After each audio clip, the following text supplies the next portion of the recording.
Okay, so my particular recipe for meat cake, if you will. I got about 2 pounds of hamburger in there, about 2/3 of a chopped onion. And I've got my crackers here. I'm going to use actually 2 packages of crackers because 1 for each pound of hamburger. And I have the trusty mallet. And mallets are very handy. They save your hands. And when you don't have a 5-year-old around to, throw the crackers on the floor and stomp on them, you use a mallet. So, commence malleting.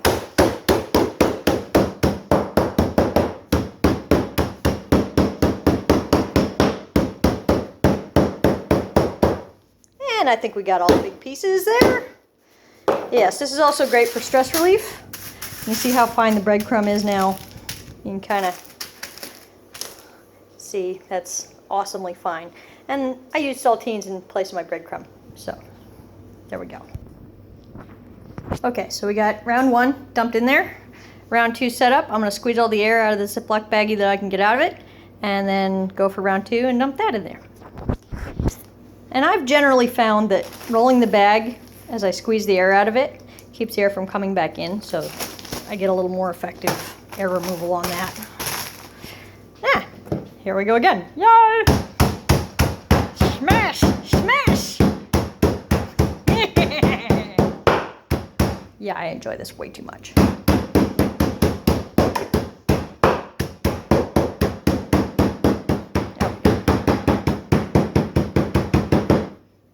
Anywhere where you think there might be bigger pieces, smash. And try not to rupture the bag. It sucks when you do that, because then you have to clean saltine crumbs everywhere. Okay, so using the saltine as the breadcrumb. Now as a binding agent, we use eggs. And I like to use about 1 per pound, 1 egg per pound, so that'd be 2 eggs, plus 1 for the actual pot. So that's 3 eggs. There we go. And 1. In the trash she goes. And a 2. See, this goes quick. People say making meatloaf is hard. 3 little eggs. There we go. Nope. No bits and pieces of shell in the meatloaf. This is good. Yay. Okay, so a lot of people like to put bell pepper in their meatloaf. Drives me bonkers. And I can't stand it. I can't eat it, so why would I want it in my meatloaf? I think it kind of takes over. So I like to use mushroom. This is 1 small can of mushroom pieces and stems that I have chopped into itty bitty mushy bits, and I'm just going to slide that right in there. Hang on a second. Okay, so we got our mushrooms in there. The easiest way to mix a meatloaf is the old manual tool. ×2. So I'm going to take a break for a minute, and we're going to get this all mixed up and ready to go in the pan, where we will form it up into little loaves, probably 2 of them, 1 on each half, and that way they cook more efficiently. So I shall return. Or not, I forgot the seasonings. Okay, so we don't need to put any salt in this because of the saltine crackers, but I do like to use some garlic powder. Garlic powder. Garlic powder is always good. Worcestershire sauce, however you want to say it. And we're going to be real liberal with that. There we go. A lot of people put ketchup in it. I put kind of a ketchup-based sauce on it. I don't see any reason to. And then, of course, my trademark ingredient, which is just a little kick of red pepper. Just because I put it in everything, because it's good for you. There we go. And now we mix. Okay, so we've got all mixed and in the pans. A couple words on meatloaf shaping, something to keep in mind. The thicker you make your meatloaf, the slower it's going to cook.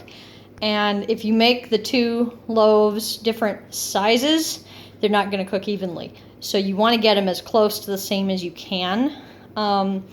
So I tend to make my meatloaves pretty short in the pan. You can see they're about that tall. And I've left room all around the sides. That's so that the grease has somewhere to go as the hamburger cooks. That's very important unless you like eating really greasy meatloaf.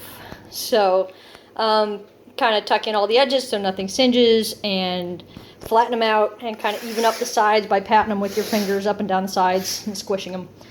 And you have meatloaves ready to glaze. Okay, so my glaze has two parts basically.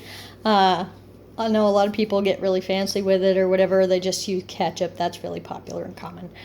But I use ketchup and brown sugar. I make it almost like a sloppy Joe mix or a barbecue beef mix. So you're going to want probably about half a cup or so of the ketchup. I don't care about the juice. Get down there. Thank you. Yeah, about that much. And that'll do, should do both of them. And then for the sugar, normally I use my hands, but since I'm using the phone, I'm not using my hands. You're going to want about the same.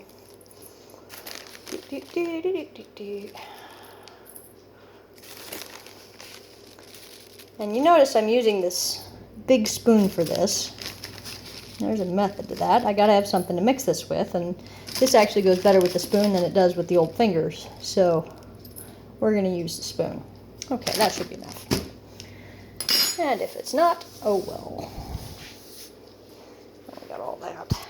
I'm going to scrape that off into the trash real quick when I get done with this. Okay, so now we're just going to take our spoon and we're going to kind of mix all that sugar down into that ketchup. And every once in a while you run into one of these little lumps, these brown sugar lumps. You just squish them against the side of the bowl with your spoon, the back of your spoon. So, be right back as soon as I'm done mixing this and getting rid of that.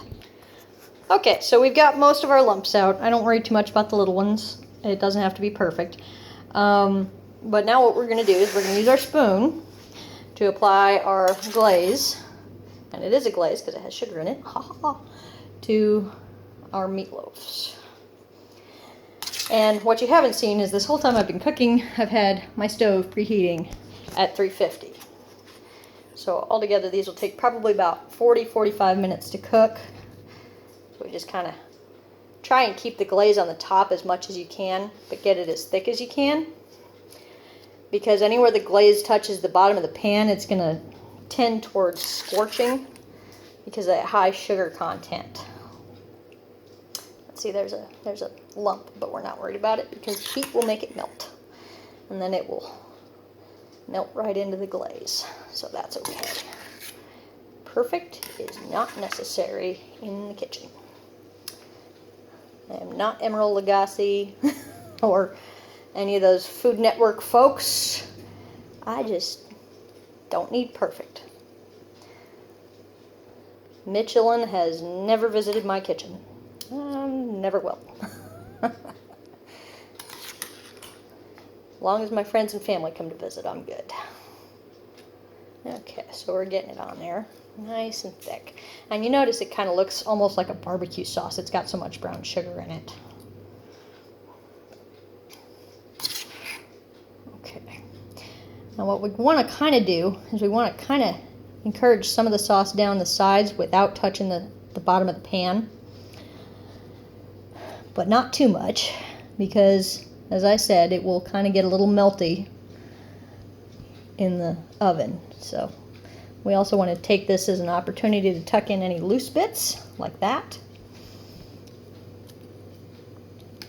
Yoink. There we go. Beautiful. Beautiful. Just like that. Okay? And this is getting boring, so I will pause you guys and come back. Okay, so we've got our glaze on, and I did hit the pan a few times, but that's okay. I'm not too worried about it. Got a pretty even coating, nice and thick on the top, because we like it on the top. Woohoo! And now, we're going to put this into our 350-degree oven. Shazam, oven. And actually, I should have covered that with foil first. So, I'm going to go cover that with foil, and do it again. Okay, so now I've got it covered in foil like it should have been in the first place. This is also the reason why you don't want your meatloaf to come up past the top of the pan, because it'll stick to your foil and that ketchup glaze will leak through your foil while it bakes. So, doing it right this time. Go easy on me, guys. It's my first time doing a video. And we'll cook that for about 45 minutes. And then we will tip the pan to one side by just setting it up against a burner. And then we can use paper towels to soak the grease out so that we don't have greasy meatloaf, and she's ready to serve. Have any questions? Just comment on the video. Thanks!